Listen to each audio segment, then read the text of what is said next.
તો બોલો, દરજીએ સમય પર બ્લાઉઝ સીવીને ના આપ્યું તો તેને 7,000 રૂપિયા દંડ ફટકાર્યો. વાત કંઈક એમ છે કે અમદાવાદની એક મહિલાએ પોતાના પરિવારના એક લગ્ન સમારંભમાં પહેરવા માટે એક નવો બ્લાઉઝ સીવડાવવા એક દરજીને આપ્યો હતો અને એડવાન્સ 4,395 રૂપિયા પણ આપ્યા હતા. પરંતુ દરજીએ સમયસર બ્લાઉઝ સીવીને તે મહિલાને આપ્યું જ નહીં અને મહિલા લગ્ન સમારંભમાં તે બ્લાઉઝ પહેરી ન શકી. મહિલાએ દરજીને લગ્ન પ્રસંગ પહેલાં બ્લાઉઝ સીવી આપવા જણાવ્યું હતું, પરંતુ ત્યારબાદ પણ દરજીએ મહિલાને બ્લાઉઝ તૈયાર કરી આપ્યું નહીં. આથી મહિલા ગ્રાહકી સમયસર કામ ન કરવા બદલ દરજીને કાનૂની નોટિસ આપી, પરંતુ તેનો કોઈ જવાબ ન મળતા મામલો ગ્રાહક આયોગમાં પહોંચી ગયો. કેસ ચલાવવામાં આવ્યો.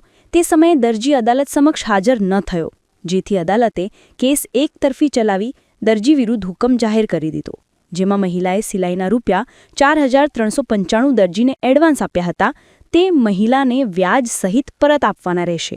આ ઉપરાંત મહિલાને થયેલા માનસિક ત્રાસ અને અદાલતમાં કેસ દાખલ કરવા થયેલા કુલ ખર્ચ પેટે દરજીએ આ મહિલાને રૂપિયા 7,000 ચૂકવવા એવો અદાલતે હુકમ કર્યો.